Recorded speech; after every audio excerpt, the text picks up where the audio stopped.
going back to the people that I love, to live my life to the fullest as I always have, and I look forward to a new path ahead. I'll be resigning from office with my last day being January 5th, 2026, and I look forward to seeing many of you again sometime in the future.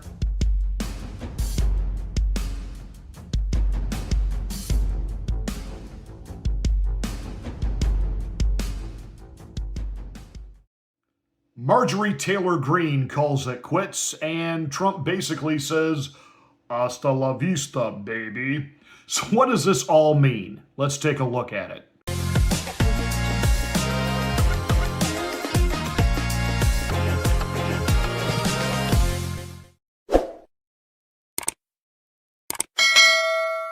Hi, I'm Pastor Marty, and this is the Afternoon Drive. Please make sure that you're subscribed to the channel, and once you are, smack the bell, click the word all. That will give you notification of my rants, my ravings, my undeniably flawless reasonings. Please like and share this video. It's the only way that we can get the word out that we're here. Thank you so much for watching, and remember, if I don't make you mad, I didn't make you think. Warning: psychological nudity. Listener discretion is advised.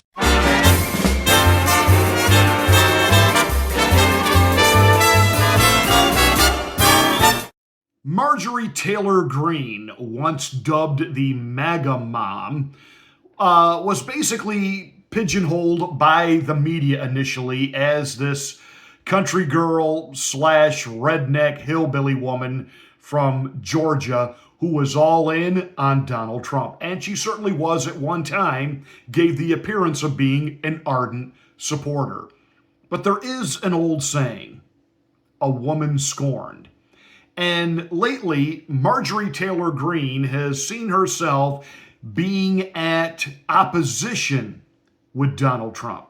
Now, a lot of this has to do with what she says was her position, that she was going to stand with these victims and the Epstein files needed to all go public. You know, again, that whole thing is a Democratic ruse. And right there, even some of these guys that, you know, are now trying to paint themselves as the true arbiters of MAGA and America First, like Nick Fuentes, you know, the Hispanic white nationalist, you know, trying to say that, you know, Trump was trying to protect people by not allowing the Epstein files to come forward. There's really going to be no there. And what embarrassing things are going to be discovered are going to be things like Democratic operatives hitting up Epstein for money and donations, etc., etc., and like the woman sitting there in Congress, you know, getting the questions from Epstein to then ask in the congressional hearing, you know, that's big stuff. That needs to be looked into.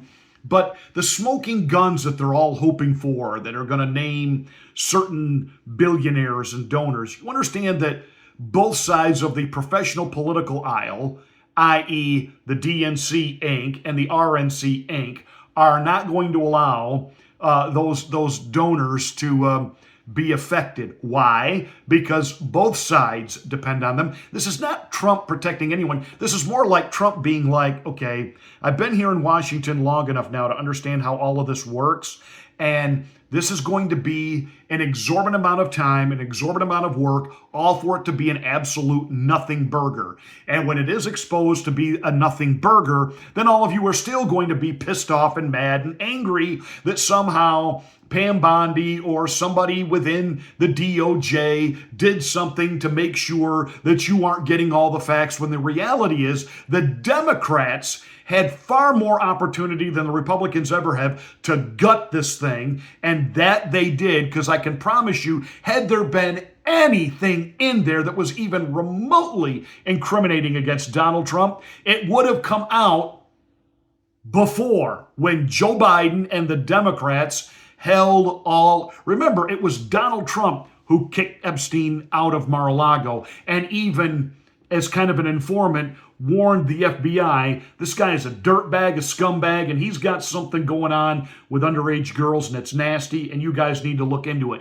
And it was under the Trump administration when there was actually some attempt to mete out justice against Weinstein. We see where that, or Jeffrey Epstein rather, we see where that ended up. And Trump kind of understands that, look, the powers that be within the deep state are going to protect this guy. And I've got an agenda for America first and getting our economy rocking and rolling again, et cetera, et cetera, et cetera. I'm dealing with rogue judges that every time I try to follow through on securing the borders and deporting the people who don't belong here, I'm getting fight and outright revolts in the streets in blue states and blue cities.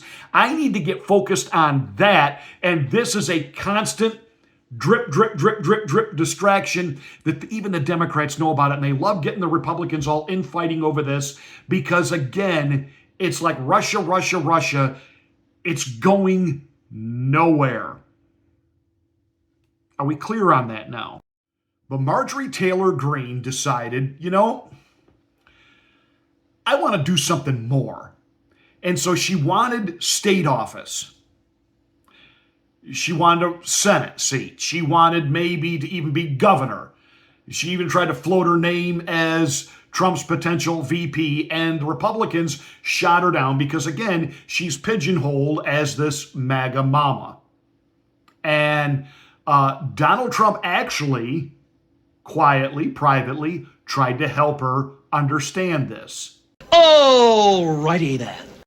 So Marjorie Taylor Greene, being a little upset that she wasn't getting the love back from Donald Trump that she thought she was due, she started to fight him on things. And let's remember, she was starting to actually, if you look back now, was she a rhino plant? Because remember, she fought for McCarthy to become Speaker of the House and went after Matt Gaetz and some other real MAGA conservatives on Capitol Hill.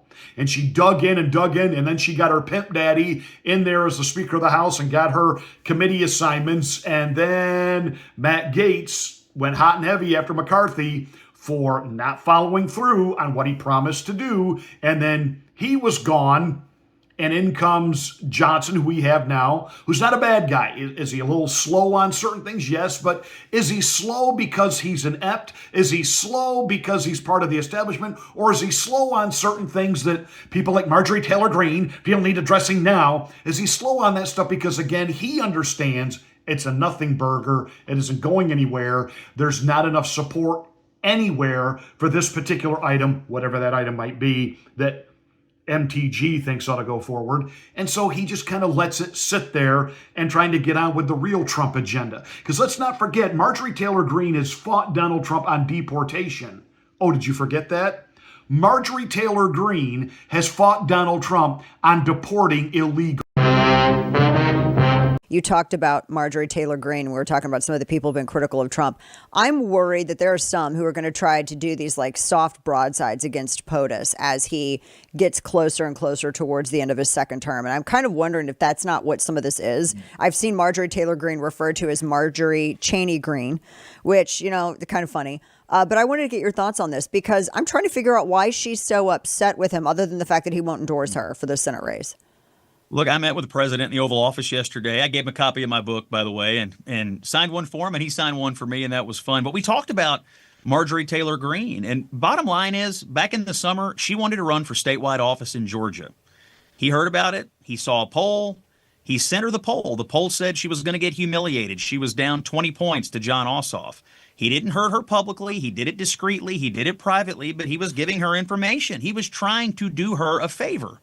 And since that moment, she has opposed him on the Middle East. She opposed him on taking out the Iran nukes. She's opposed him on deportation. She's gone on The View and attacked Donald Trump. I mean, she is following the well-worn path. And you know the rule, Dana. The easiest way to get on television in Washington, D.C. as a Republican is to crap on Trump and crap on your own party. And that's what Marjorie Taylor Greene is doing right now after he has made her. She's nothing without Donald Trump.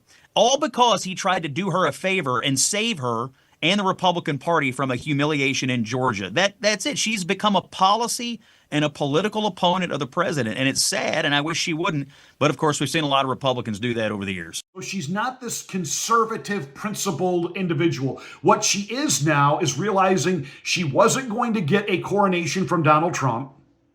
She wasn't going to excel any higher than she was, branded as she is. So she made the calculated decision to pivot away from MAGA, pivot away from Donald Trump. She's trying to hide herself now as, for the victims, I'm for the victims. But in reality, she's just a hacked off woman scorned. Should not result in me being called a traitor and threatened by the President of the United States. I refuse to be a battered wife, hoping it all goes away and gets better. Just like a woman. Nobody cares. Nobody cares. And even people like Megyn Kelly couldn't understand, like, why is she going on The View? Why is she going on CNN? It's very obvious. It's very obvious. She's going to rebrand herself. She's quitting. And by the way, she even said that the Republicans are going to get killed in the midterms. Oh, way to go there. Well, thanks for the help there, Marjorie. She's quitting now. She's going to come out with her tell-all book, and then she's going to come back and run for something as a moderate.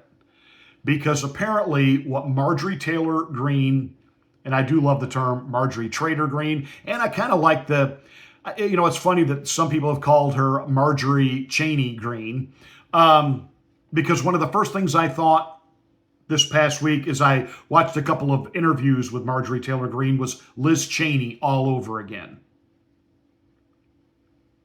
She's lost all support from even her base because they supported her because of Trump, not because of her. And she's getting this reality check. So she's going to reinvent herself politically. She may even come back as a full-blown libloon because she's principled. And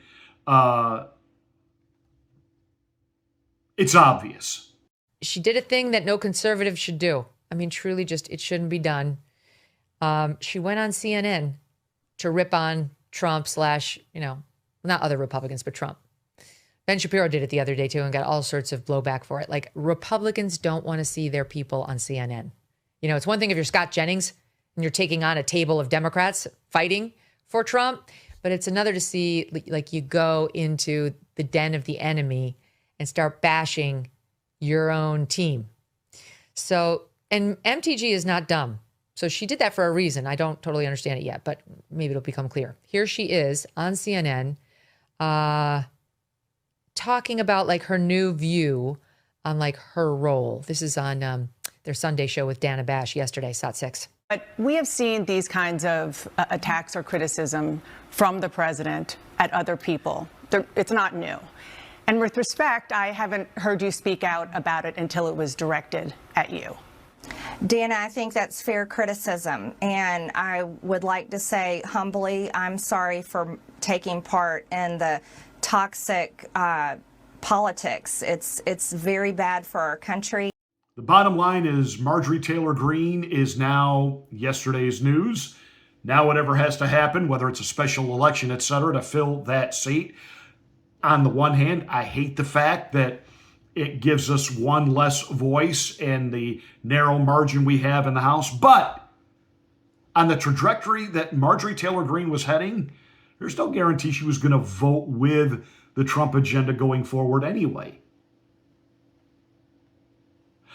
All of us would love to know what happened in the last 24 hours that she got the real reality check. You better go bye, bye, bye, bye, bye, bye, bye, bye. Personally, I think, again, out comes the tell-all book. And then she pivots and becomes a rebrand and comes back in a year or two to run as something else. Mark my words. For those of you that might be wondering, is this guy really a pastor? Why don't you come pay us a visit the next time you're in Macon, Georgia? I'd love to see you. I'll save you a seat.